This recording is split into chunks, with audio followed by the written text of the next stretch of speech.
Përshëndetje zonja dhe zotërinj, ja ku po ritakojmë sërish me mua Tirona Lilin, pikërisht këtu në kanalin Monitor TV për të ndarë dhe për të analizuar ngjarjet më të fundit. Dua fillimisht me ju të flas për një histori që realisht po merr një vëmendje shumë të madhe që ka ndodhur brenda në fermë. Iliri. Ilir Shaqiri po luan një lojë jashtëzakonisht inatçore. Unë nuk e kam pritur, me thënë drejtën, nuk kam pritur që Iliri të del jashtë çdo kornizës të vet, të del jashtë çdo komoditetit të vet për ta luajtur këtë lojë, për të qenë pjesë e kësaj loje. Ai ka bërë namin nëpër shtëpi duke u grindur me bujakën. E dini çfarë më dhëm së shumti në këtë mes?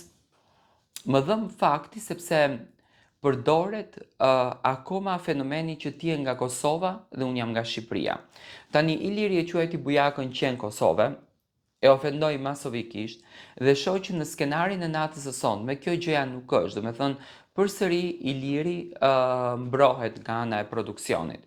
Iliri ka një urrëtie aq të madhe dhe aq personale kundër drejt bujakës, sa që edhe ditën e djeshme, teksa po grindeshin tek kuzhina të dy që në fakt nisën edhe të rihen, sepse Iliri u ngrit ta re bujakën edhe në javën e kaluar dhe të njëjtin tentim bëri edhe këtë herë, domethënë që dëshironte ta re bujakën, mua sinqerisht më trombi dhe më çoi të mendoj më fal, ky njeri është mirë me mendjen apo ka probleme serioze me mendjen e tij.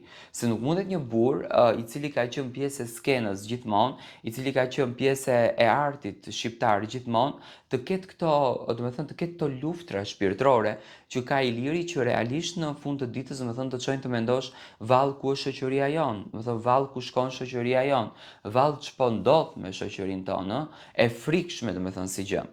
Dhe pikërisht kjo gjëja mua më ka ngritur një lloj emocioni për ta komentuar këtë pjesën.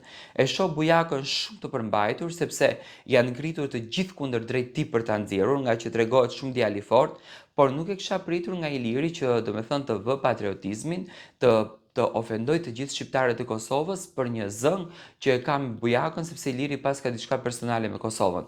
Unë uroj me zemër që këto gjëra të ndalojnë, të mos vazhdojnë më sepse është e neveritshme të ndëgjosh një burr tek të 40-tat të flet në këtë formë dhe në këtë gjuhë.